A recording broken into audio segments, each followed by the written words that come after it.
¿Qué les parece si vamos a la palabra de Dios y comenzamos con nuestro estudio? Hemos estado hablando por varias semanas acerca de la iglesia y esta mañana vamos a retomar ese pasaje que vimos en el libro de Hechos, en el capítulo 2. Vamos a leer este fragmento en Hechos 2 a partir del verso 43 y luego oramos y comenzamos entonces con nuestro estudio.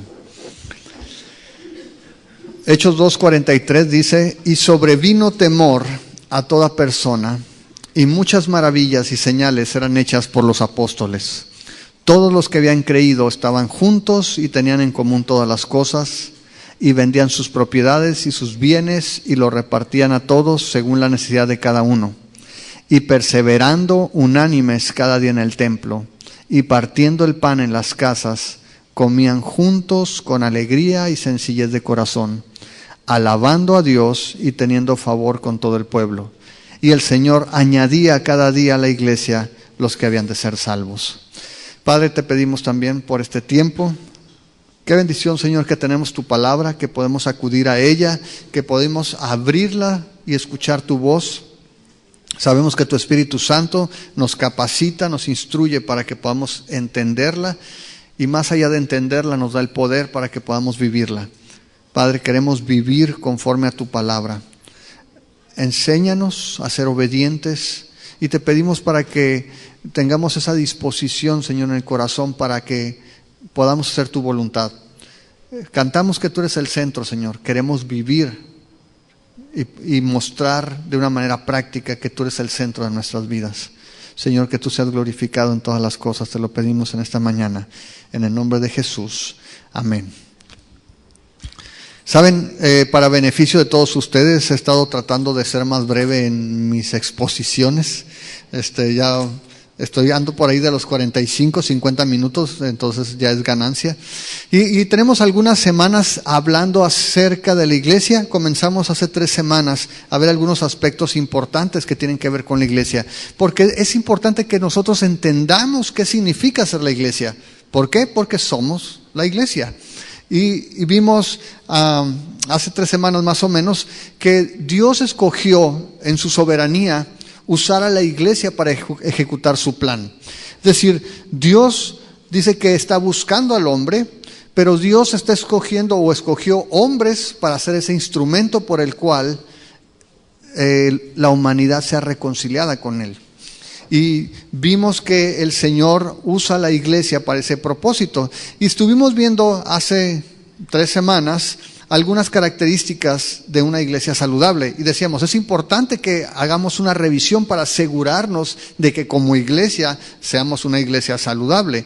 Y veíamos la primera característica de una iglesia saludable, y era que tenía que manifestar ¿qué? ¿Amor a quién? Amor a Dios.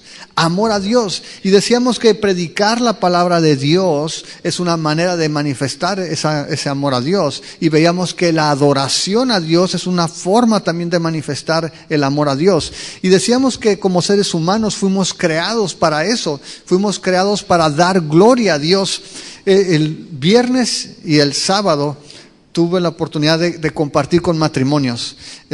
Fuimos el viernes con un grupo, un ministerio aquí en Hermosillo que se llama Forma, y estuvimos compartiendo con los matrimonios, y el día de ayer estuvimos en Árbol de Vida también compartiendo de matrimonios. Y en las 2 ocasiones el tema que enfatizamos fue este.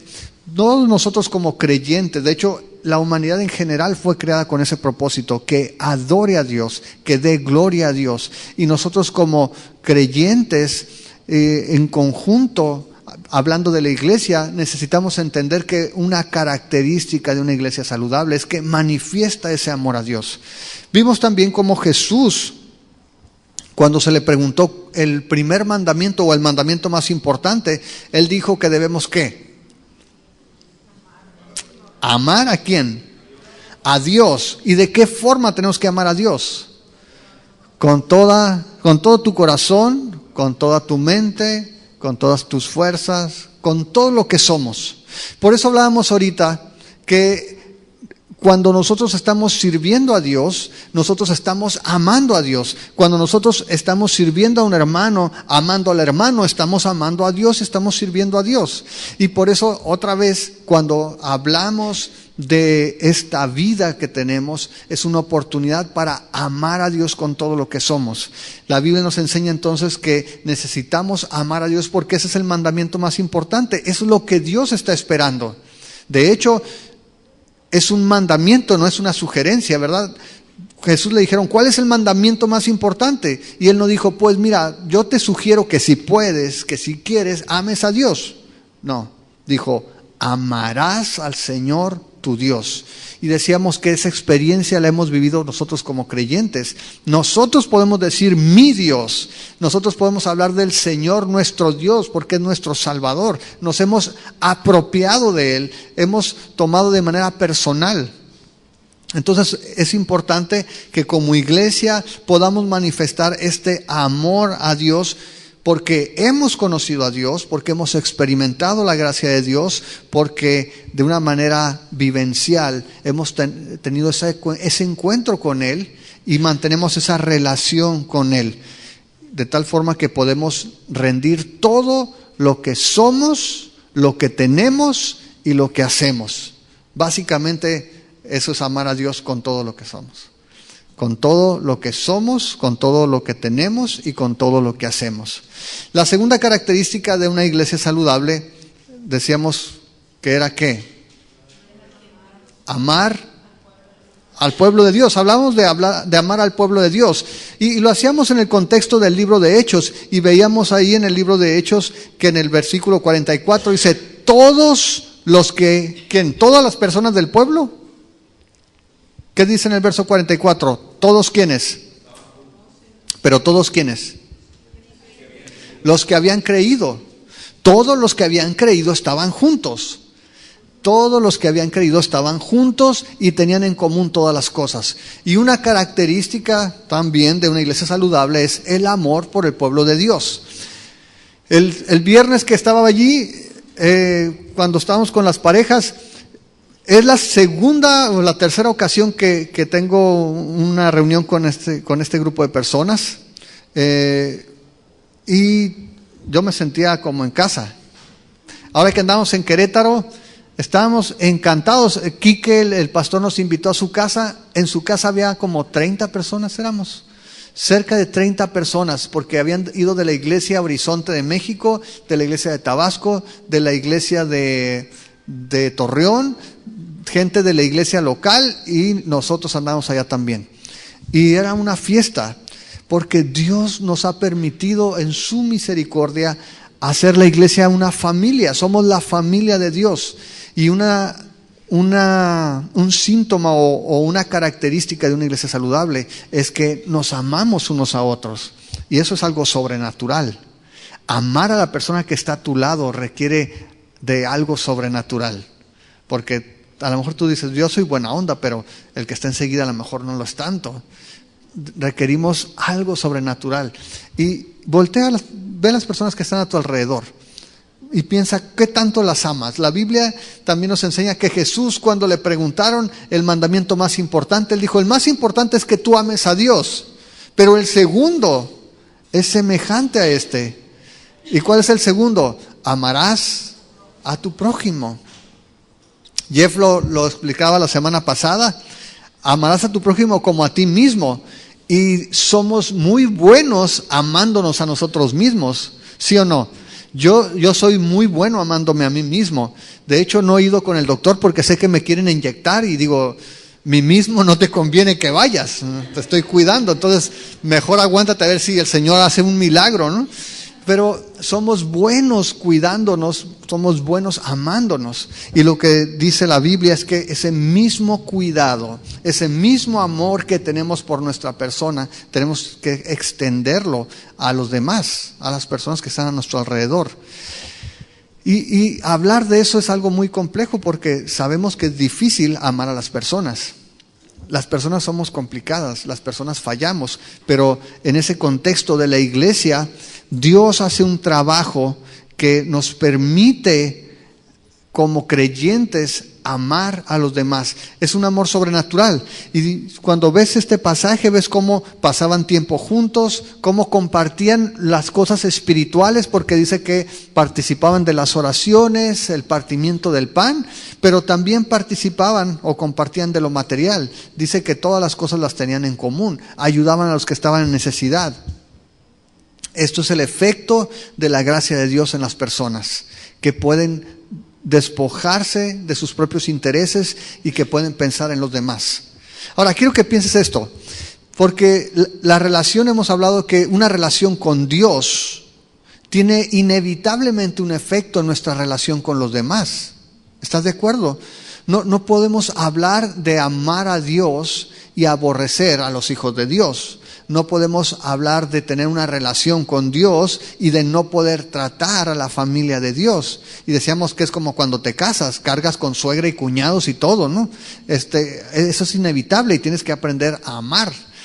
Aquí lo que estábamos mencionando entonces es que la primera característica en una iglesia saludable es el amor a Dios. La segunda tiene que ver con el amor a su pueblo. Y cuando pensamos en eso, tenemos que ver o tendríamos que preguntarnos cuál es el efecto. ¿Cuál es el efecto de que tú ames a Dios y de que ames a las personas? Es decir, ¿habrá alguna acción, alguna actitud que venga como consecuencia de esto? No sé si me explico.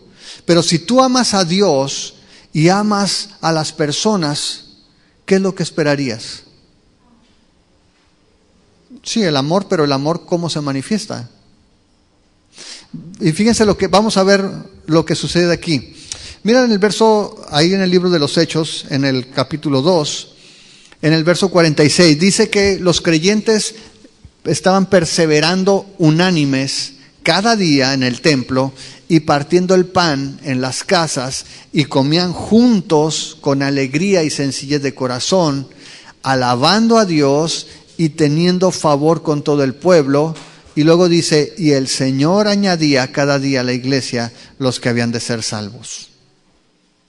¿Se acuerdan? Si estuviste la semana pasada, Jeff habló acerca del buen samaritano. Usó esa ilustración del buen samaritano. Y se acuerdan que hizo una diferenciación, hizo una distinción entre alguien que sentía misericordia y el buen samaritano que fue movido a misericordia. ¿Se acuerda alguien cuál fue esa distinción? Sí, los dos tenían compasión. Yo puedo pasar y decir, ay, qué compasión me da esa persona. Pero el samaritano, ¿qué fue lo que hizo? Fue movido a actuar. Y la compasión lo llevó a actuar, a la acción. Y ese es el punto. Si nosotros somos la iglesia, si nosotros estamos amando a Dios, si nosotros estamos amando a los demás, eso nos debe de llevar ¿a qué? A actuar. Actuar, a la acción. Nos debe llevar a tomar acción por los demás. No puedo estar diciendo que cómo amo al Señor, cómo amo a mis hermanos, pero no hago nada por ellos. ¿Es amor eso? Juan dice, hermanos, no amemos de lengua, porque me como un taco, dice, ¿no? Dice, sino amemos en verdad, hagamos algo al respecto. Y si se fijan, entonces esto nos lleva como a una serie de consecuencias. Si tú comienzas amando a Dios, si tú experimentas la gracia de Dios, si tú conoces a Dios verdaderamente y experimentas su poder, su gracia, su salvación, eso te debe mover a amar a todos aquellos que como tú han sido rescatados, han compartido la misma fe y forman parte de la familia. Y si tú amas a Dios y si amas al prójimo, entonces la consecuencia natural es que estés dispuesto a hacer algo, que estés movido por la necesidad. Y este es el punto clave, porque lo que dice aquí es que si queremos ver una iglesia saludable no solamente dice, ¿a cuánto amamos a Dios? ¿Cuánto nos amamos nosotros? Y nos quedamos todos sentados aquí.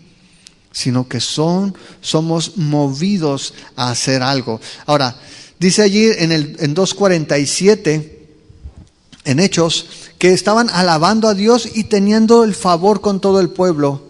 Y el Señor añadía cada día a la iglesia a los que habían de ser salvos. Ahora, cuando pensamos en evangelismo, cuando pensamos en el ir y compartir el evangelio, Jesús es el más interesado. ¿Estamos de acuerdo? De hecho, tú vas a ver en la Biblia que el Señor fue y evangelizó al apóstol Pablo, ¿no? Fue y lo agarró de la oreja y se lo llevó para que predicara el evangelio.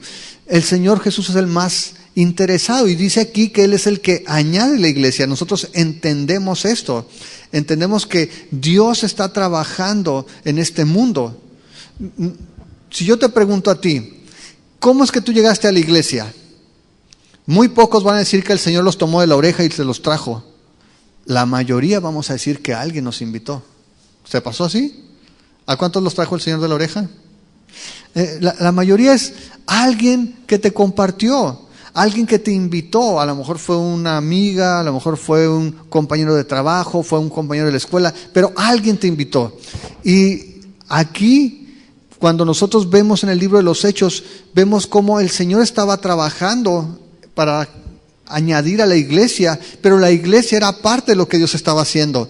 De hecho, mira, si tú te vas al capítulo 4 ahí en el libro de Hechos, ve al versículo 29. Si tú lo lees en tu casa a partir del 23, te vas a dar cuenta que acaban de liberar a Pedro y a Juan. Los habían tomado prisioneros por compartir el evangelio.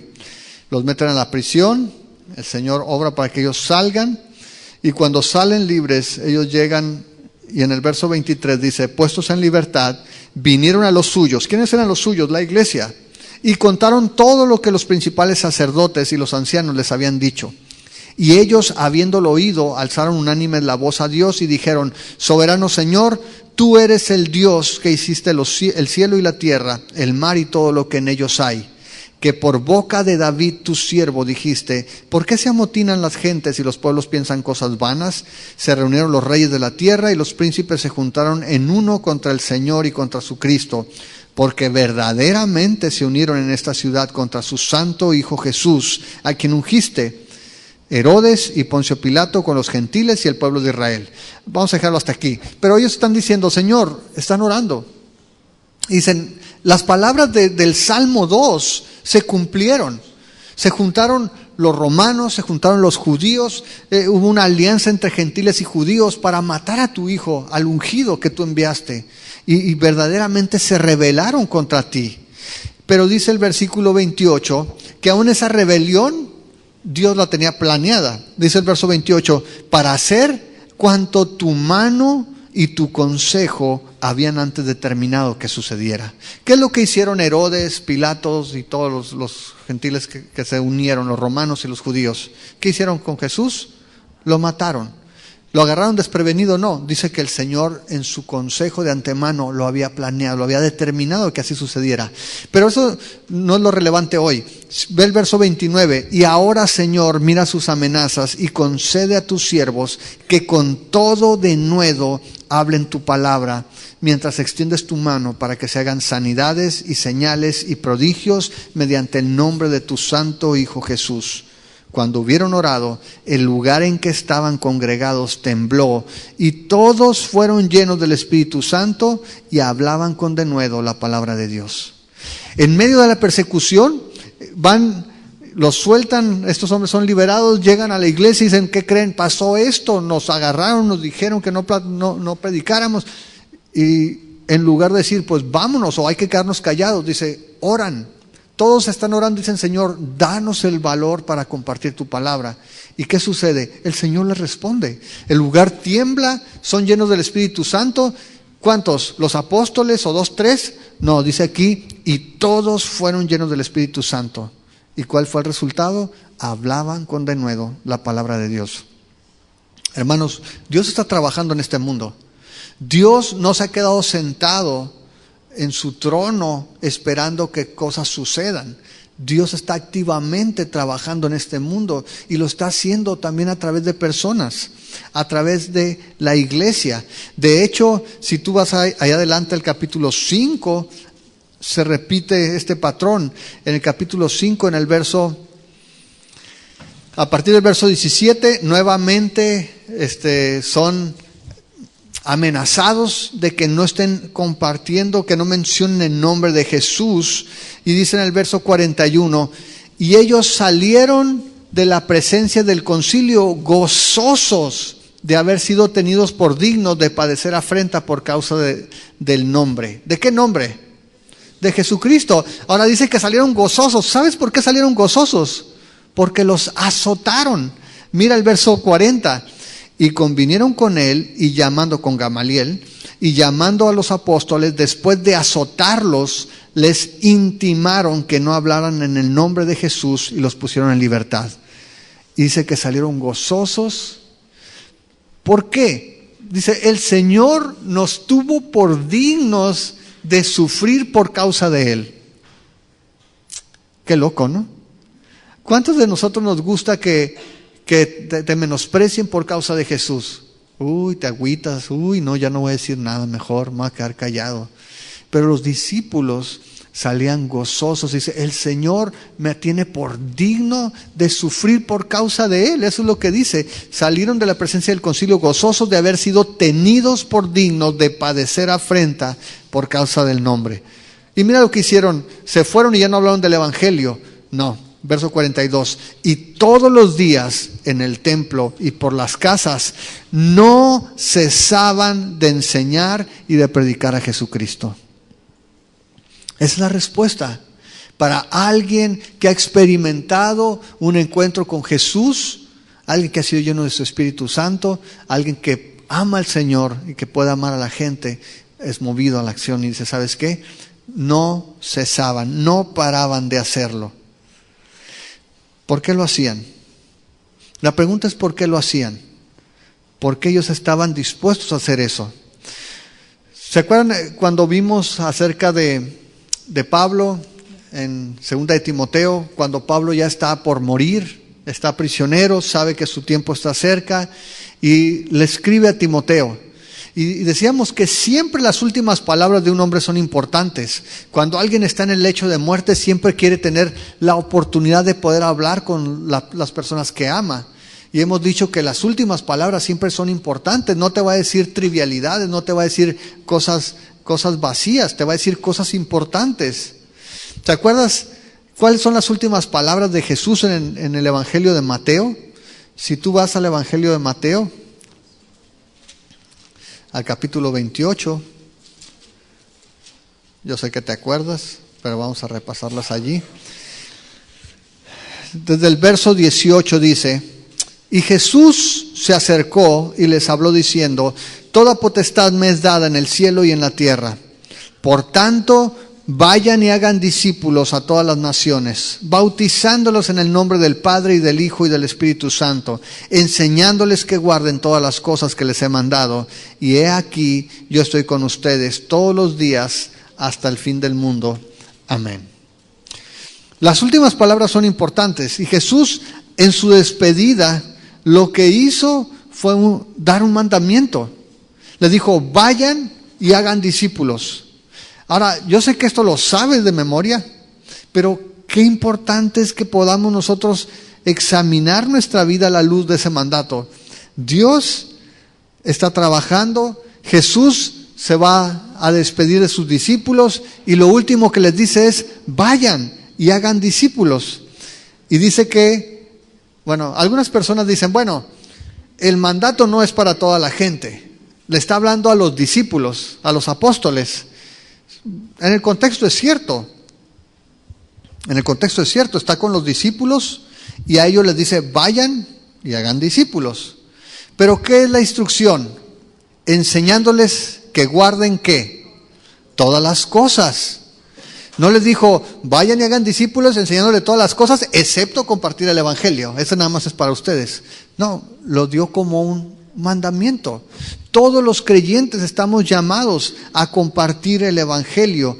Todos nosotros estamos en esta instrucción también, de ir y compartir el Evangelio. De hecho, si quitamos ese mandato, tendríamos que quitar la promesa del versículo 20 también. He aquí yo estoy con ustedes todos los días hasta el fin del mundo. Y decir, bueno, se lo dijo a los apóstoles nada más. Y entonces sí estamos fritos y estamos solos. Pero el mandamiento es para todos. Todos aquellos discípulos, todos aquellos que hayan recibido al Señor Jesús, estamos llamados a predicar el Evangelio. Estamos llamados a proclamar las buenas nuevas. Ahora, yo no sé si tú alguna vez has pensado en este asunto de predicar el Evangelio. Yo no sé si has tenido la oportunidad de hacerlo. Muchas veces las personas nos sentimos incapaces. Salud. Y de hecho somos incapaces. La Biblia dice que no somos competentes por nosotros mismos. Dice que Dios es el que nos hace ministros competentes.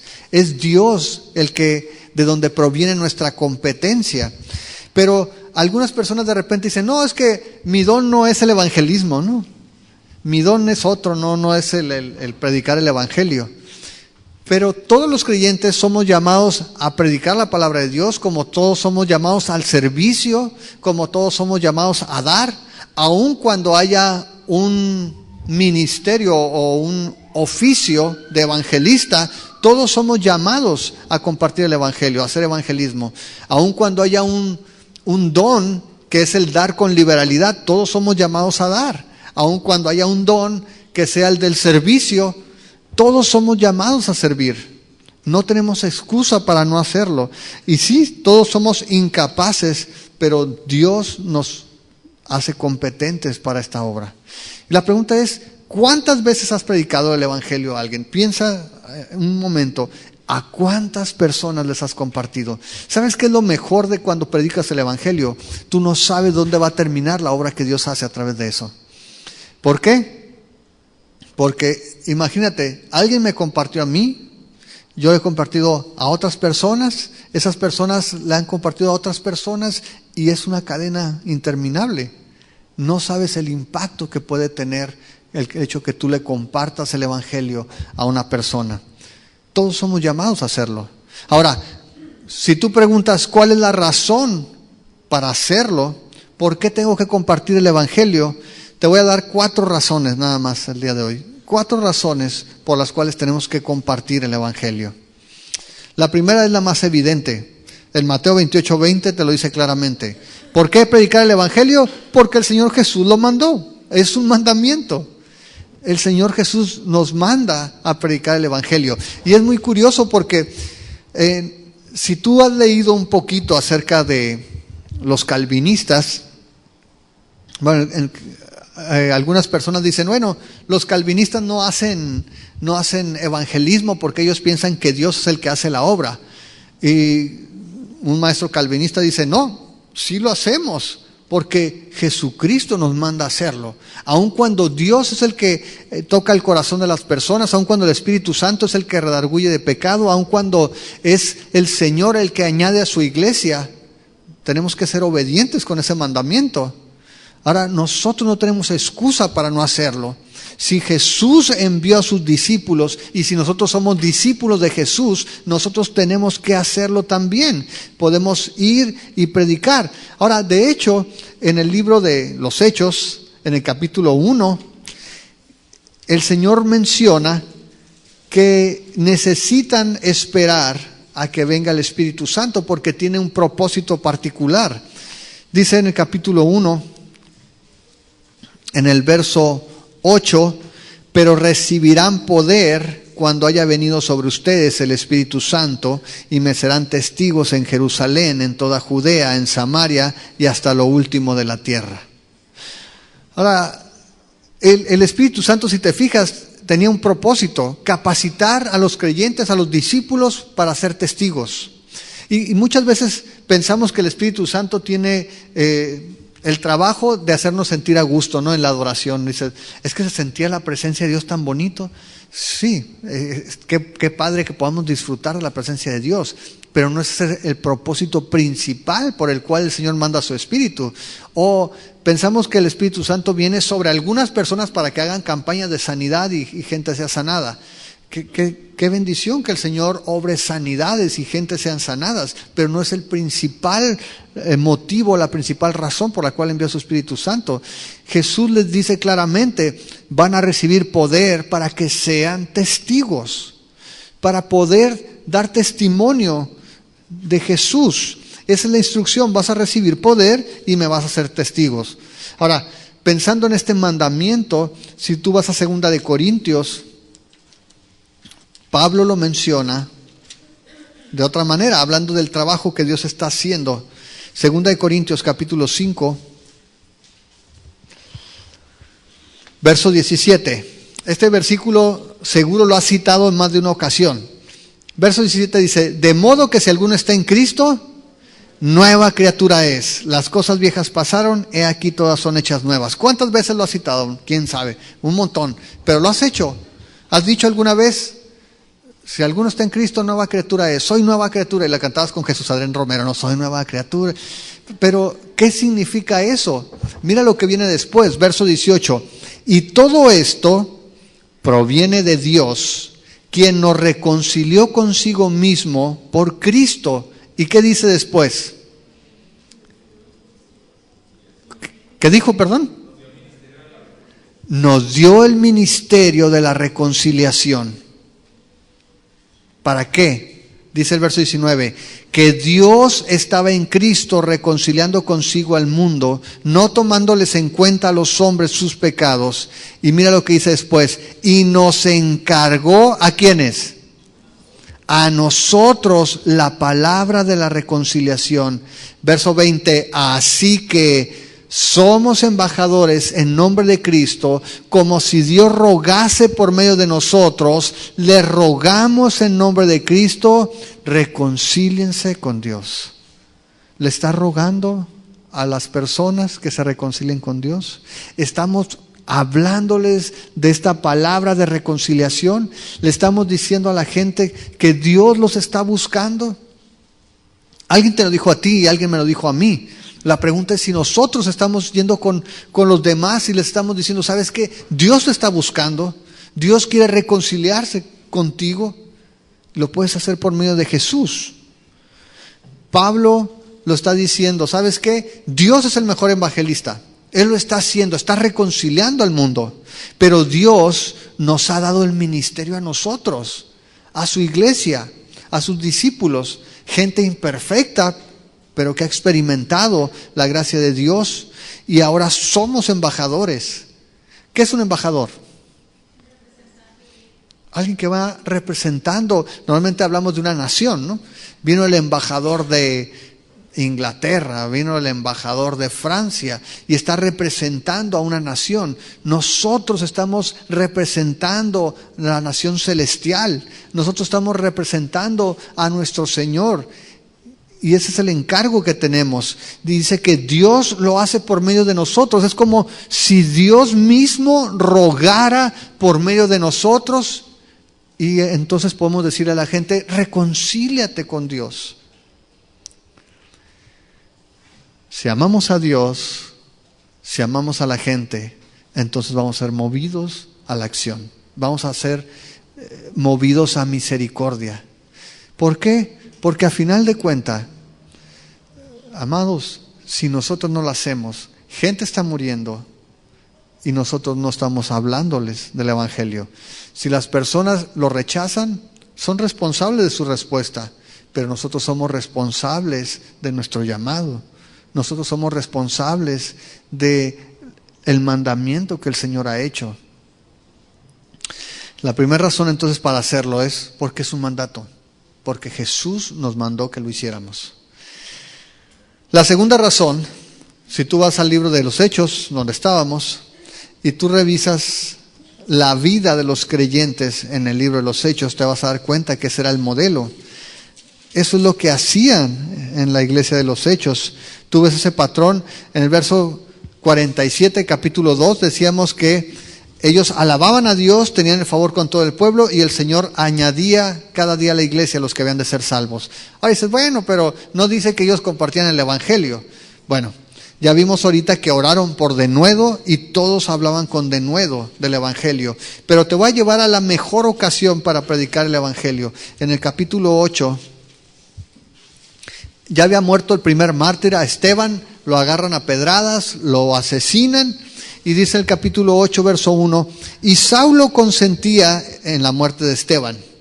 En aquel día hubo una gran persecución contra la iglesia que estaba en Jerusalén. Y todos fueron esparcidos por las tierras de Judea y de Samaria, salvo los apóstoles. Y hombres piadosos llevaron a enterrar a Esteban e hicieron gran llanto sobre él. Y Saulo asolaba la iglesia y entrando casa por casa arrastraba a hombres y a mujeres y los entregaba en la cárcel. Pero los que fueron esparcidos iban por todas partes, ¿haciendo qué? Anunciando el Evangelio. ¿Eran los apóstoles? No. Los apóstoles eran los únicos que se habían quedado en Jerusalén. Toda la iglesia dice fue perseguida, fue esparcida, fue desparramada.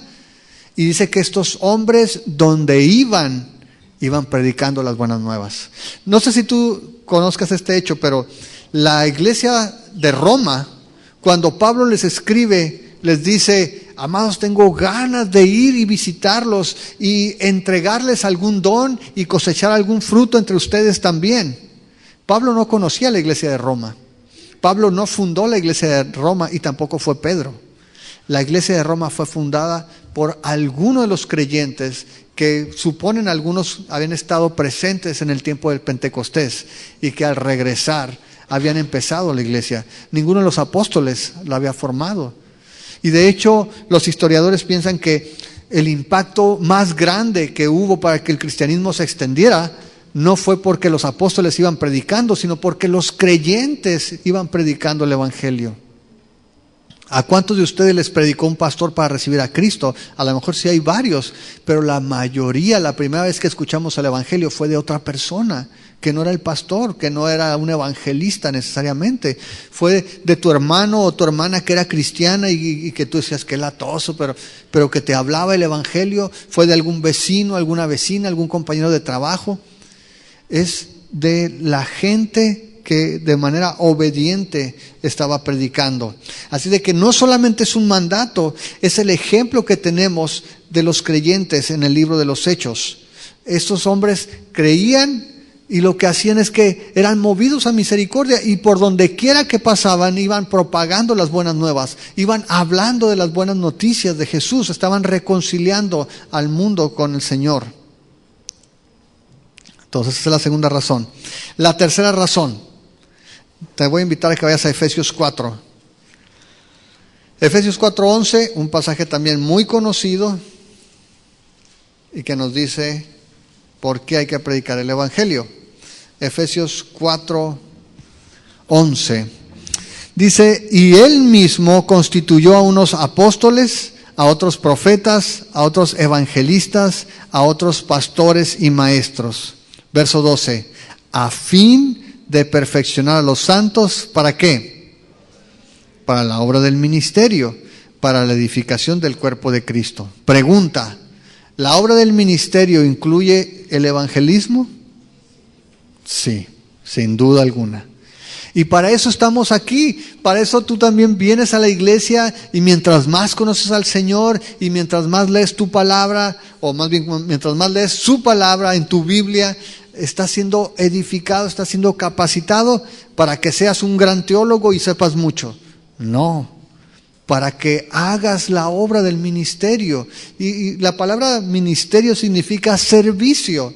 Es para que sirvas, es para que vayas y suplas necesidades de otros creyentes, de otras personas, aquellos que no han conocido a Jesús. Y dice que el Señor para eso ha preparado muchas personas en su iglesia, en su cuerpo. Para eso puso pastores, maestros, para eso puso apóstoles, para eso puso profetas, para eso puso evangelistas, para que todos seamos edificados, para que todos seamos preparados, para que todos hagamos la obra del ministerio. Ahora, a veces decimos, bueno, es que no sé cómo evangelizar. Y bueno, aquí te podemos enseñar.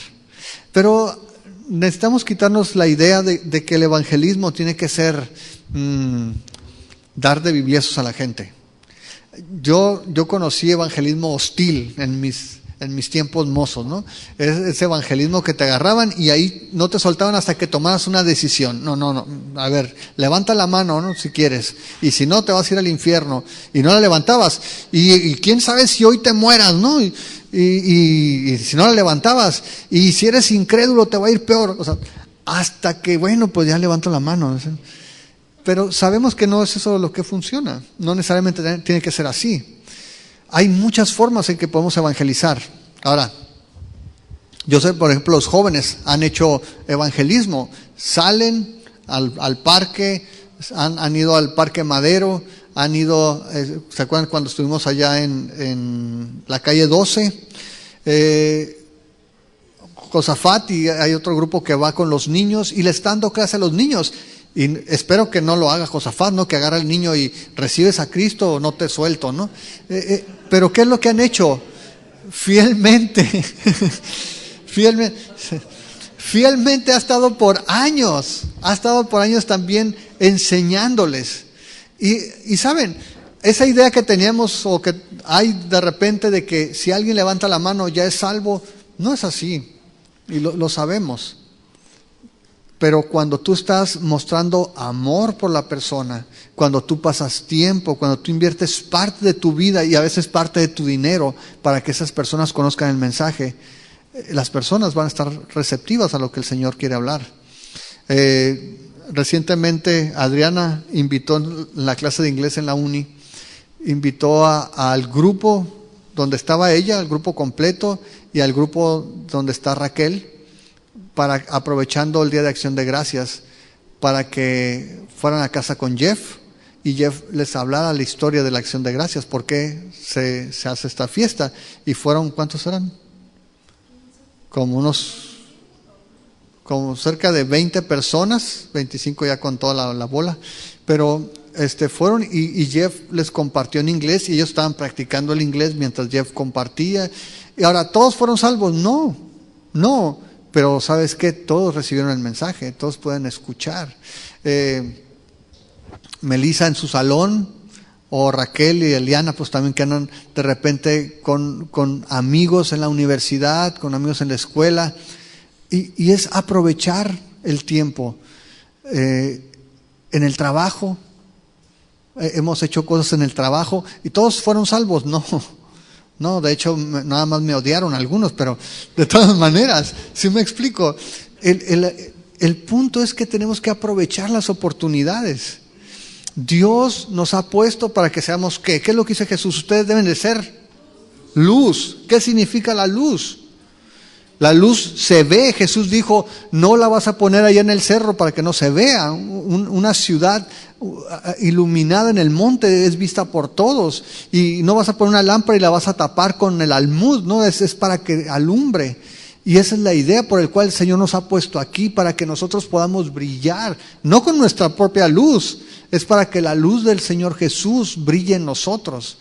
Entonces tenemos la razón para hacerlo, porque es un mandato, porque es el ejemplo que tenemos en la Biblia de los creyentes, y porque para eso somos equipados.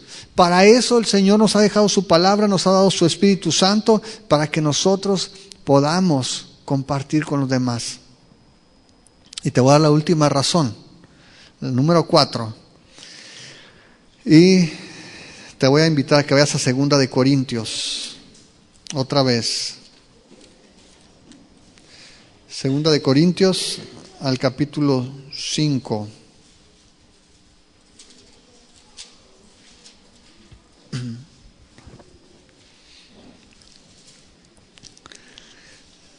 Dice allí en el versículo 11, conociendo pues el temor del Señor, persuadimos a los hombres, pero a Dios les es manifiesto lo que somos, y espero que también lo sea sus conciencias.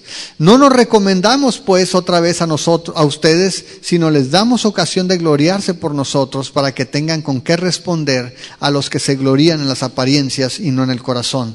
Porque si estamos locos es para Dios, y si somos cuerdos es para ustedes.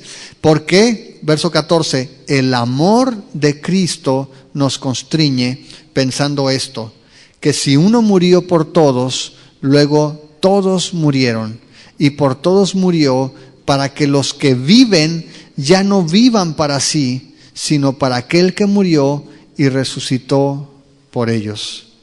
¿Alguien trae nueva versión internacional o nueva traducción viviente? ¿No? Los que la traen electrónica, para que vean con más claridad lo que está diciendo. ¿No? ¿Nadie? ¿Se la traes ahí? Se está cargando.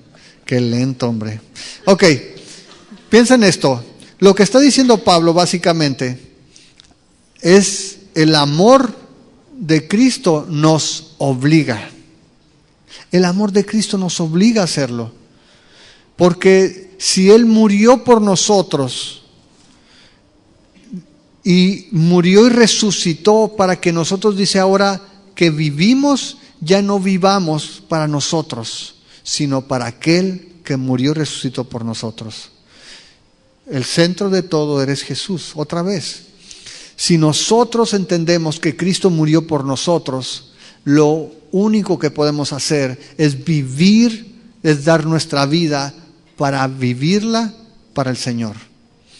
Y si el Señor dio su vida por el resto de la gente para que pudiera ser salvo, lo único que podemos hacer nosotros es llevarles esta palabra de reconciliación a la gente para que puedan ser salvos también. La razón número 4 es por amor. Es por amor. Dios me ha amado a mí de tal manera que dio su vida por mí. ¿Cómo voy a responder a Él? Si Dios me ha ordenado que lo ame con todo lo que soy, con todo lo que tengo y con todo lo que hago, ¿qué es lo que voy a hacer? Obedecerle. ¿Por qué? Por amor. Dios nos ha perdonado tanto. ¿Se acuerdan de la mujer pecadora en Lucas 7? Cuando está el Señor Jesús en casa de ese fariseo y llega esta mujer pecadora de mala reputación y comienza a llorar a los pies del Señor, y todos comienzan a pensar allí, híjole, si supiera quién es esta mujer. Y en Lucas 7 Jesús le da una lección a este hombre y le dice en el verso 44, vuelto a la mujer, dijo a Simón, que era el que lo había invitado a su casa, ¿ves esta mujer? Entré a tu casa y no me diste agua para mis pies, mas esta ha regado mis pies con lágrimas y los ha enjugado con sus cabellos. No me diste beso, mas esta, desde que entré, no ha cesado de besar mis pies. No ungiste mi cabeza con aceite, mas esta ha ungido con perfume mis pies. Por lo cual te digo que sus muchos pecados le son perdonados, porque amó mucho. Mas aquel a quien se le perdona poco, ¿qué pasa? Poco ama. ¿Cuánto te ha perdonado el Señor? ¿Mucho? ¿O tú dices, pues si ni era tan malo yo? Ya nomás necesitaba un empujoncito. ¿Sabes qué? Si tú y yo no valoramos las cosas que el Señor ha perdonado en nuestra vida, si nosotros no dimensionamos la gravedad de nuestro estado sin Cristo, si no nos damos cuenta que sin Jesús estamos muertos en nuestros delitos y pecados, si no creemos que no hay esperanza para ningún hombre fuera del Señor Jesús, entonces vamos a menospreciar la obra que el Señor ha hecho en nosotros. Pero si entendemos que éramos pecadores, sin oportunidad, que estábamos muertos y que estábamos prácticamente con un pie en el infierno, y que por la gracia de Dios Él nos rescató, nos limpió, nos adoptó como sus hijos, si entendemos eso, entonces podemos decir, no lo merezco, no merecemos nada. Y esa es la realidad. Ninguno de nosotros merece el amor de Dios. No hay ninguna razón en nosotros para que Dios nos ame. No hay nada bueno en nosotros que apantalle a Dios para decir, oye, tú sí eres bueno, ¿no? Tú sí, pues no necesitabas ni que yo muriera. pero la realidad es que todos los hombres estamos perdidos, y cuando nosotros entendemos la grandeza de nuestro pecado, vamos a poder ver la grandeza del amor de Dios y cuánto le debemos a Él. Jesús le dijo a este fariseo: ¿sabes qué? Tú crees que eres muy bueno, por eso piensas que no necesitas amarme. El que mucho se le perdona, mucho ama. A esta pecadora dice, mucho se le perdonó porque amó mucho. Pero tú, dice, al que poco se le perdona, poco ama. No tengo ninguna obligación, no soy tan malo. Sabes que tú y yo no tenemos con qué pagarle al Señor. No hay manera que paguemos a Dios lo que ha hecho por nosotros, pero sí podemos agradecerle. Sí podemos nosotros ser movidos como Pablo. Dice, el amor de Dios me obliga, me constriñe, me empuja a hacerlo, me mueve a hacerlo. Y Pablo decía incluso de su persona: ay de mí si no predico el Evangelio. La cuarta razón para hacerlo es por amor. ¿Qué tanto lo amas tú? ¿Cuánto amas al Señor? Y esa sería la pregunta para nosotros el día de hoy. ¿Cuánto amas? Yo sé que no lo amo de una manera perfecta, pero ¿lo amas lo suficiente para obedecerlo? ¿Amas lo suficiente como para amar a otras personas? Y ese es el desafío que tenemos. Ahora, no te quiero asustar, pero vamos a rendir cuentas a Dios. En Lucas también, en el capítulo 12, verso 47, lo puedes leer en tu casa. Dice que el Señor va a regresar y va a pedirnos cuentas. Es una responsabilidad que tenemos de rendirle cuentas a Dios de lo que nos ha dado. ¿Cuánto te ha dado Dios? ¿Cuánto sabes? ¿Cuánto conoces de Dios? ¿Y qué estás haciendo con eso? Porque vamos a rendirle cuentas al Señor. Amados, Dios está trabajando en este mundo, pero Dios quiere que tú y yo seamos parte de lo que Él está haciendo. El asunto es si tú quieres ser parte de eso. Si tú quieres ser parte de eso, todos nosotros somos llamados a ser testigos, no solamente con nuestras obras. Muchas veces decimos, pues yo doy testimonio, pero es más importante los hechos que las palabras. No, es tan importante los hechos como las palabras. La gente necesita escuchar el Evangelio. Sí, qué bendición que pueda haber una vida que alumbre, pero necesitamos hablar también. Necesitamos dar el mensaje. Por eso el Señor nos dejó una palabra escrita, no nos puso una pintura o nos dio un ejemplo de vida nada más. Mira, Jesús nunca dijo nada, pero mira esa vida. No, Jesús habló. Jesús nos dio instrucciones claras y los discípulos lo hicieron y los apóstoles lo hicieron y nosotros tenemos que hacerlo. Dios quiere que tú y yo nos involucremos en lo que Él está haciendo y que podamos manifestar que somos parte de la iglesia que está sano. Eso es lo que espera la gente de la iglesia, que ame a Dios, que ame a la gente y que ame la obra que Dios está haciendo. No es nuestra obra. Dios no nos llama a que hagamos nuestra obra. Dios nos llama a que hagamos su obra. Es su ministerio. Él es el más interesado en hacerlo, pero quiere que nosotros seamos parte de eso. ¿Quieres ser parte tú de eso también? Oramos. Señor, te damos gracias por tu palabra y te damos gracias, Señor, por este llamado que tú nos haces. Señor, que no podemos entenderlo. Tú nos conoces y tú sabes cuántas fallas tenemos. Tú conoces, Señor, nuestras debilidades, nuestras incompetencias. Pero a pesar de ello, tú nos has confiado tu palabra, Señor. Tú nos has hecho embajadores en este mundo y nos has dado esta palabra, este ministerio de la reconciliación. Y tú estás rogando al mundo por medio de nosotros que el mundo se reconcilie contigo. Señor, danos ese amor, esa compasión que nos mueva a actuar. No queremos vivir solamente para nosotros, Señor. Tu palabra dice que si tú moriste por nosotros, tú resucitaste para que ahora nosotros ya no vivamos para nosotros mismos, sino que vivamos para aquel que murió y resucitó por nosotros. Señor, queremos vivir esta vida para honrarte a ti. No solamente queremos cantar que tú eres el centro, queremos demostrar con nuestras vidas que tú eres la prioridad, Señor, número uno. Que tú estás en el centro de nuestra vida, que tú reinas en nuestro corazón. Señor, que lo que hacemos, lo hacemos porque te agrada a ti, porque esa es tu voluntad. Ayúdanos, Padre, y danos un corazón que esté siempre atento a las oportunidades que tú abres. Sabemos que tú eres el más interesado en que las personas se salven. Señor, nosotros solamente somos un instrumento. A final de cuentas, ningún hombre puede cambiar corazones, solamente tu Espíritu Santo. Lo que tú nos pides es que hablemos, es que vayamos y demos esa palabra de reconciliación. Enséñanos, Señor, guíanos, muévenos, Padre, te lo pedimos en el nombre de Jesús. Y te damos muchas gracias, Señor, porque sabemos que tú estás con nosotros todos los días hasta el fin del mundo. Gracias, Padre. Amén. Amén.